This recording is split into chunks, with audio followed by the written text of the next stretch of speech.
Dan Ratu Majapahit pernah mandi di sebelah sini ya, adalah jelmaan ular besar yang memberitahu warga masyarakat agar berhati-hati ya, agar kemudian tidak merusak alam, tidak banyak membunuh binatang di hutan.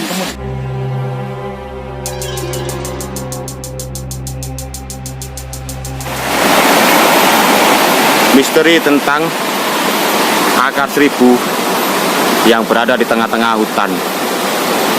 Dan kali ini kita tidak sendiri, kita bersama teman-teman menelusuri sebuah jejak-jejak misterius dari pohon yang sangat besar sekali.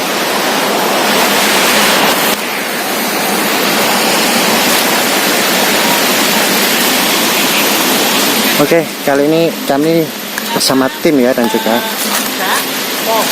kita mencoba untuk bertanya-tanya. Sudah berusia lebih dari 700 tahun ya. Jika kemudian pohon ini sangat berhubungan dengan penanaman pohon secara magis gitu ya, yang berhubungan dengan situs pertapaan atau para raja dan para rani ya. Bahkan diduga hutan ini merupakan wana asrama, tempat para pangeran Majapahit atau para bangsawan Buddha mencari ilmu dan menuntut ilmu, serta kemungkinan juga mandi di sungai yang sangat indah ini. Nah, luar biasa sekali ya teman-teman.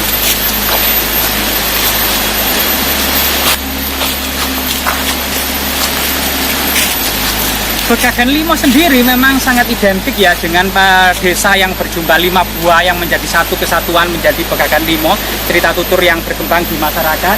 Siapa sangka akar raksasa ini bisa mampu menghalangi erosi atau banjir bandang yang terjadi. Sehingga kemudian sungai di sini terlihat batu-batu, bongkah-bongkahan dan kerikil dan pasir ini terjadi kemudian banjir bandang di masa-masa yang lalu gitu ya.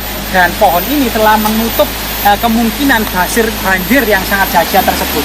Sehingga kemungkinan pohon ini sangat melegenda dengan cerita ular baru kelinting ya, seorang pemuda yang sebenarnya adalah jelmaan ular besar yang memberitahu warga masyarakat agar berhati-hati ya, agar kemudian tidak merusak alam, tidak banyak membunuh binatang di hutan, kemudian ya tetap menjaga kelestarian alam agar kemudian banjir memang tidak bisa dihindari. Karena cerita baru kelinting adalah perpindahan ular raksasa menuju lautan diiringi dengan banjir bandang yang sangat-sangat dahsyat, berupa kemudian gelondongan-gelondongan kayu ikut terbawa, rumpun pohon pisang, rumpun pohon bambu, berbagai macam semak belukar, batu-batu besar ikut hanyut, dan salah satunya adalah ular raksasa. Dan sehingga kemudian ada yang beranggapan sebenarnya di belakang kita akar seribu atau pohon raksasa tidak lain adalah ular raksasa baru kelinting. Nah, ini sesuatu yang sangat luar biasa sekali ya. Jika kita keliling, coba kita ke sana, ini pernah menjadi objek wisata yang sangat ramai pada masanya, pada masa lalu gitu ya. Sehingga kemudian bunga-bunga pernah ditanam di area ini ya, bunga-bunga yang sangat indah teman-teman. Coba kita keliling-keliling. Jadi tidak banyak literasi yang mencatat tentang keberadaan ekstensi dari pohon raksasa ini yang diduga jelmaan ular baru kelinting. Namun dari segi usia dan kekuatan dari akar-akarnya diduga lebih dari 700 tahun umur dari pohon ini ya. Jika 700 tahun tentu kita berada pada masa kerajaan Majapahit. Karena di lokasi ini, di hutan ini banyak sekali petilasan yang saat ini gitu ya, atau situs-situs, misalnya situs Gempok, situs Indodewi, situs Batu Terbang, situs piramid, dan ini semuanya mencitrakan pada masa kuno yaitu wana asrama, jejak-jejak pertapaan era Majapahit. Karena kenapa orang masa lalu itu bertapa? Secara umum, pengetahuan masyarakat kuno atau kazana tradisi masyarakat kuno mengatakan bahwasanya untuk terlepas dari samsara, yaitu rantai reinkarnasi, kehidupan kelahiran yang tidak terputus, maka untuk mengakhiri itu semuanya harus moksa, yaitu kembali bersatu dengan zat Brahman. Brahman adalah Tuhan yang Maha Kuasa, dan ruh atau nyawa manusia diangkat Atman. Pada masa tradisi kuno, Brahman ini merupakan zat yang besar, dan Atman atau nyawa manusia itu percikan dari zat Brahman. Moksa adalah sebuah jiwa yang suci, terbebas dari segala noda dan dosa, harus bertapa keras, naik gunung, melakukan upaya-upaya untuk mendekatkan diri kepada Tuhan yang Maha Kuasa, dan tidak boleh memikirkan gemerlapnya duniawi ini, upaya untuk menuju moksa ya. Diduga kemudian di sini dahulu ada jalan dari Trowulan menuju sini sekitar 5 km, atau jalan para pejalan suci Tirta Yatra atau Dharma Yatra menuju ke area ini, karena memang banyak situs-situs suci di sini. Jika kita lihat kemudian akar ini ya, selain kemudian saksi sejarah kerajaan Majapahit dalam bidang catur asrama tadi, yaitu kepercayaan akan sebuah tahapan kehidupan ya. Yang pertama usia anak-anak brahmacarin, usia mencari ilmu sebanyak-banyaknya, kemudian ketika sudah dewasa atau ilmunya sudah mumpuni, melanjutkan tahapan kedua yaitu grahasta, berumah tangga. Setelah kemudian anak-anak mandiri semuanya, tahapan yang ketiga yaitu wanaprasta, pergi ke hutan, melepaskan sebuah ikatan duniawi, melepaskan semua permasalahan dunia, pergi ke hutan bergabung dengan para pertapa, kemudian menuju ke seorang mahapertapa, maharesi atau mahayogi untuk mencari wejangan-wijangan guna kemudian menenangkan hati gitu ya, sampai kemudian tahapan yang keempat yaitu sunyasa, fokus meditasi, naik gunung tanpa bekal, sampai kemudian benar-benar moksa ya, atau mangkat.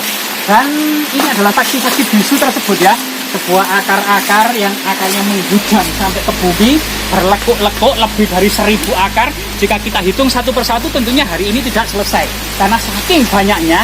Namun di sebelahnya jika kita lihat gitu ya, sebelah akar 1000 ini ada sebuah pemandian alami. Diduga para raja dan ratu Majapahit pernah mandi di sebelah sini ya, karena memang lokasi ini dekat sekali dengan situs purbakala, yaitu situs petilasan Indu Dewi. Semoga bermanfaat teman-teman ya. Begitulah menurut cerita teman saya tadi ya. Jadi inilah wujud atau bentuk yang dulunya pernah viral ya, yaitu akar 1000 ya. Oke, mungkin dari kalian yang pernah ke sini atau yang pernah ke tempat ini, ke akar 1000 ya, mungkin bisa cerita-cerita sedikit tentang sebuah pohon akar 1000 ini ya.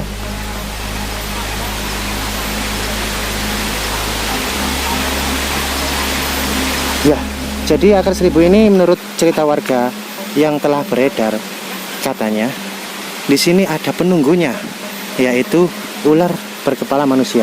Apakah benar demikian ya? Apakah kalian pernah menjumpai sosok tersebut ya? Apakah itu hanya mitos? Apakah hanya orang tertentu yang bisa melihat ular berkepala manusia?